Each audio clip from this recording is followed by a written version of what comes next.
It's time for another Apex Legends settings video. We're going to be breaking down all the latest features, all the latest settings, all of the best settings, man. Yo, what is going on, everyone? Welcome back to the STAYNATION with your boy Stay for another Apex Legends video. I have been dying to do this video for so long now. You guys have been highly requesting it. I love settings videos, man. I'm so passionate about settings in all video games. I can't wait to break it down with you guys today to share what I have for you. But as a quick disclaimer, okay, all of these settings have been customized to me. I've spent hours and hours and hours of refinement to make it the best settings for me, so use it as a base. But of course, it's kind of tough to do so, but take the initiative to do a little bit of research, customize little things, tweak little things from this base model to adjust accordingly for you guys, because it will take your settings to the next level.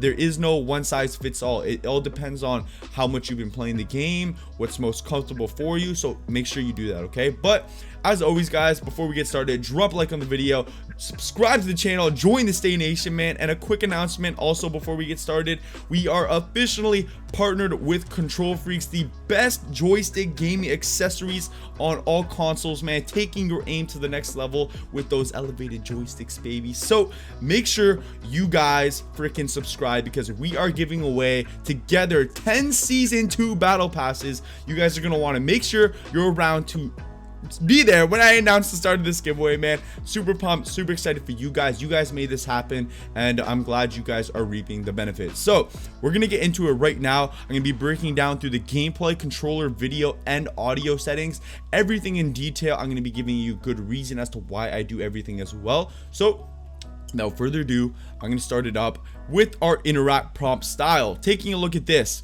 I leave this on default simply because default is the easiest to differentiate between hop-ups. Compact is nice, it's less intrusive, but the time you waste trying to differentiate between a skull piercer, a persistent choke, it drives me insane. So I leave this on default. Button hints, I'm experienced with the game now, I leave this off. Crosshair damage feedback, I have this with shield icon because I like to know what shield levels my enemies are at. If I break his shield, then I'll know to push. If I don't, then I'm gonna want to probably bail off if I'm at low health. Damage numbers, I leave this on stacking, okay? I've tried everything. I've turned off damage numbers, I've had stacking numbers, I've had floating numbers, I've had both. Both and floating, do not use these. They are way too intrusive. It messes up like the visual aspect of your screen, and it's hard to see your enemy while you're shooting if all that's flying around on your screen. So I like stacking, okay, because it's one number, it's clean, it's you know, precise, and that's it. You get the one number, you know whether to push, not to push, and you still get a little bit of intel. None is really nice because nothing's invading your screen, but you don't really know aside from your shield icon whether you know, to push or not push. So I leave this on stacking. Our ping opacity, leave it on faded. It's less intrusive. Obituaries, up to you guys. I personally like seeing the obituaries. Minimap rotation, I'm pretty sure this is a new feature where the minimap is going to rotate in the direction you are facing. I've now put this on because it makes navigating the minimap much easier without having to, like, you know, turn your head, be like, which way are we facing, which way are we going? I like minimap rotation. Incoming damage feedback, there's 3D, 2D, and 2D and 3D. Do not do 2D and 3D, too invasive, too much going on your screen. Choose 3D or 2D. Me personally, I like 3D better as the single incoming damage feedback, so I choose that. Streamer mode, if you guys are a streamer, you can put it on. I am a streamer and I personally left it off because I like seeing people's usernames now. Also, the amount of comments we get about seeing, you know, like Wraith 1 2 3 4 5 6 7 8, people are like, are you playing against bots? No. Okay, so I leave this off now. Usage sharing, I leave it on. Help respawn out, give them some feedback. Colorblind mode, I don't put this on. If you are colorblind, obviously put this on, but I know there are people who aren't colorblind and like to change up the colors. It might help them. Do so if you please, but me personally, I like it off. I like the color schemes of the game already. Subtitles, I leave this off. Subtitle size, completely irrelevant at this point, but I leave it on normal. I give an explanation for everything. Enable accessible chat features, I leave this off. And then also convert incoming voice to chat text, I leave that off as well. That can cause some crashing on PlayStation and Xbox.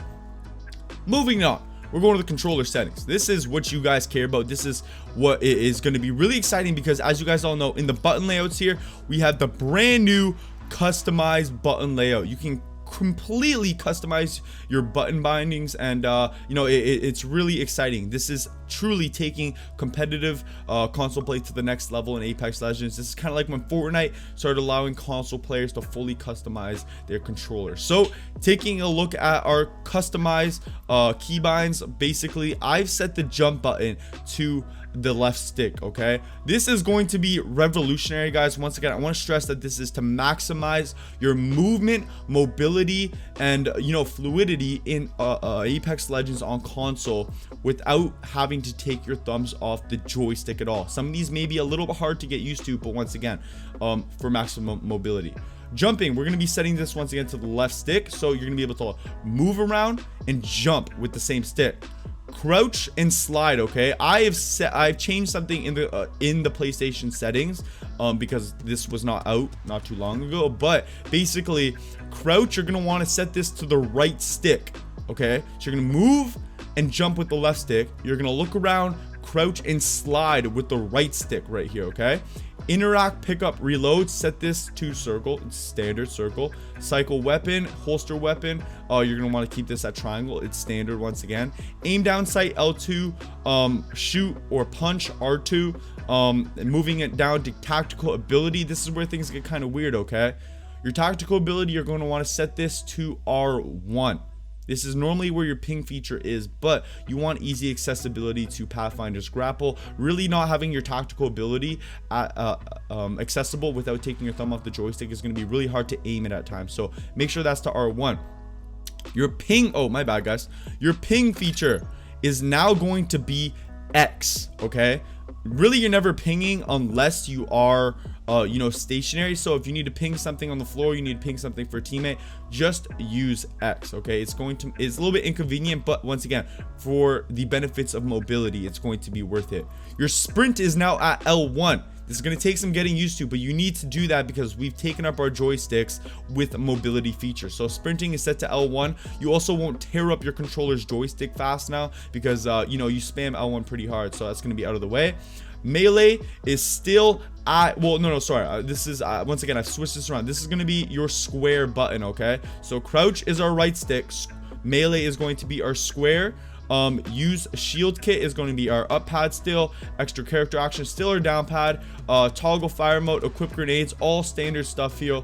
It's still standard, left button, equip grenade, right button, toggle the map, still the main pad, and then ultimate ability is now going to be a mixture of your R1 plus X. So that's gonna do it for controller presets, guys. Let me know in the comment section down below if you guys agree with me. I think this is fantastic and next level for standard controllers, and it really does make your mobility insane.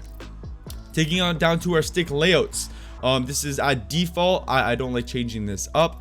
Interact or reload button, I do tap to use. I don't want to have to hold to interact or reload. That's insane. Crouch button, bunny hopping has been eliminated from Apex Legends, sadly. So really what you guys use at this point is up to you. You guys can do toggle, you guys can do hold. I've adjusted to hold from when bunny hopping was in the game, so I'm just gonna leave it there. Once again, it does not matter what you guys do, whatever's more comfortable. Aim button, I leave this on hold. You don't want to toggle to aim, that would completely mess you up. L2 R2 dead zone, set this to none. Okay, you want your shooting and aiming triggers as sensitive as possible. Essentially, if someone has their dead zone on max and you have yours on none and you click the button at the exact same time, you will aim and shoot faster than he will, so leave that on none. Coming down to our movement slash aiming sensitivities, I've put on, okay, basically the advanced look controls, but for the remainder of the settings here, movement dead zone, set this to small. You want it as small as possible. Inverted look, I've set it off. A vibration, I like it off. You wouldn't play basketball while someone's shaking you, so why the heck would you play video games while someone's shaking your hands? So leave that off. The movement dead zone, once again, that is going to be beneficial because you want your movement as sensitive as possible with that left joystick. But now getting into our advanced look controls, this is basically turning off these grayed out areas right above here. But in these advanced look controls, I have a fairly in-depth set of settings. This is where I've done most of my customization, and once again, adjust accordingly for you guys. It's going to be quite difficult to adapt to different aiming sensitivities.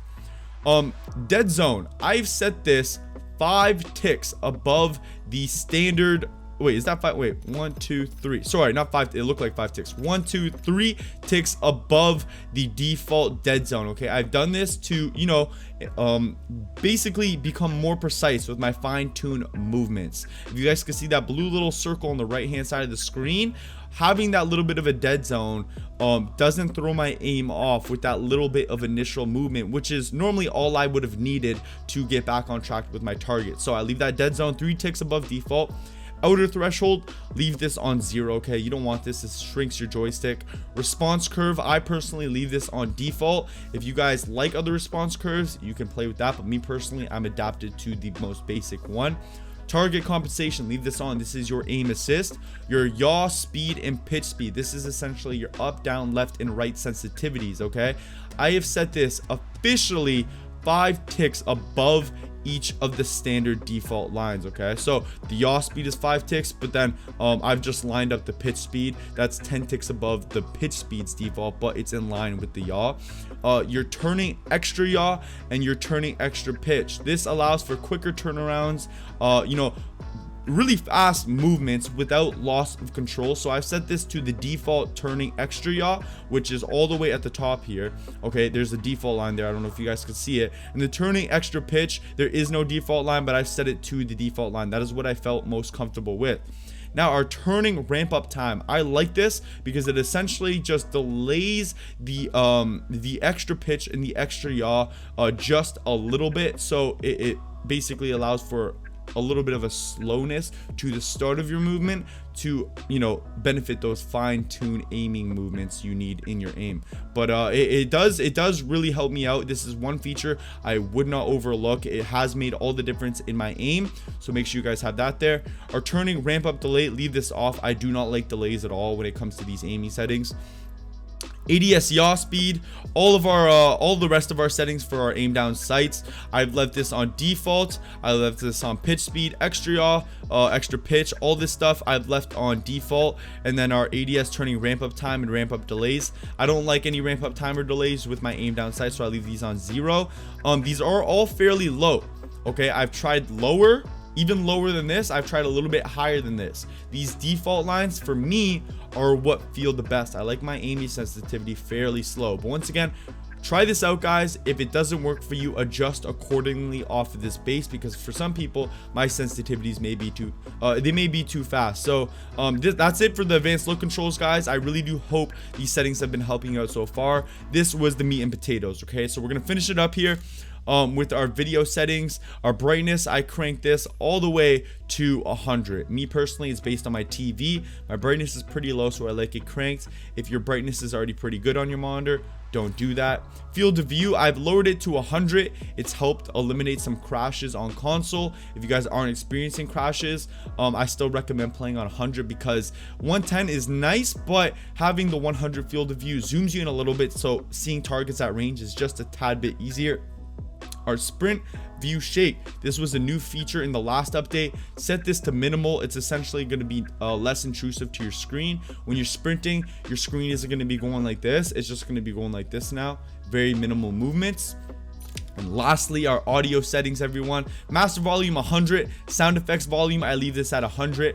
Our dialogue, I like cranking both the dialogue and the music down to 10 because they are fairly loud, and having them at 10 you can still hear them very well, especially with a good headset. And in my lobby music volume, especially after the new update, bro, I love the tunes in this game, so I crank it to 50. I love hearing the song every time I come on to Apex Legends. It's good stuff. Disable voice chat, I've turned that off, and convert incoming voice to chat text, turn those off. Those cause crashes. But that right there, guys, is going to do it for all of these settings. I ran through it in detail. I really do hope you guys are pleased. I hope I broke it down in detail to, you know, help justify every decision I made, so you guys can have confidence in me and, you know, helping you guys create your own settings. But that's it, guys. That's everything. Hope you guys enjoyed the video, man. As always, drop a like, subscribe, join the Stay Nation. Don't forget about that Control Freaks giveaway, 10 free Season 2 battle passes. And yeah, guys, that's it. So I'll see you guys in the next video tomorrow. Have a great day. Adios. Perfect.